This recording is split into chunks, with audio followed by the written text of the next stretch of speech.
There is great excitement in the precious metals world as the mainstream media trumpets gold's rise to an all-time high and silver's vault to a 30-year high. So as excitement and public awareness of precious metals builds, how do we keep perspective on our own holdings?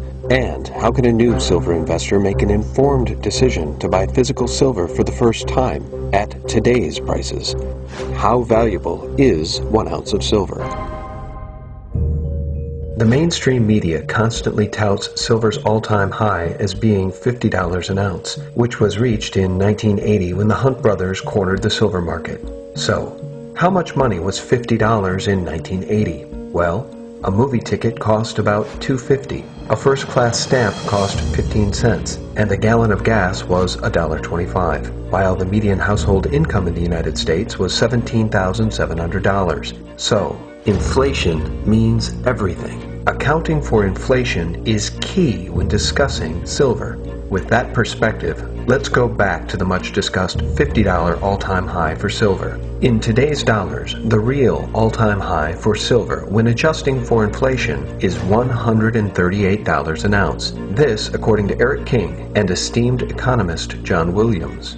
Just as a movie ticket in 1980 was $2.50, today a movie ticket is pushing $10. So too, the inflation-adjusted all-time high in silver is much higher than the oft-reported $50 an ounce. At today's silver price of approximately $21.50, silver is 57% below its 1980 high of $50. However, at $21.50 an ounce, silver is 85.5% below its inflation-adjusted all-time high of $138 an ounce. No wonder billionaire investor Jim Rogers often states that silver is still 85% below its high. To keep our perspective on the tremendous opportunity silver currently offers investors, we must remember, in 1980 when silver reached $50 per ounce, there was no derivatives bubble. There was no concern of fiat dollars flooding the world. There was no multi-trillion-dollar bailouts of Wall Street banks. And most importantly, there was no proven 100-to-1 paper manipulation of gold and silver markets. Precious metals are financial assets, and like currencies and T-bills and T-bonds, they trade in the multiples of 100 times the underlying physical. They trade in the multiples of 100 times the underlying physical. Silver is such an undervalued bargain, it defies belief, until you come to understand that the banks have suppressed the price with paper shorts and paper silver. Then, it makes perfect sense.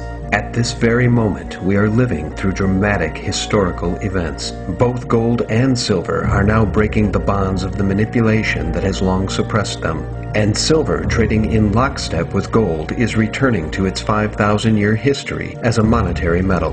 The gains investors have made to date have been stunning. But as the bankers are forced to cover their short positions and the true value of these precious metals is once again rediscovered, the pricing moves for gold and silver that lie in the years ahead will be talked about for generations.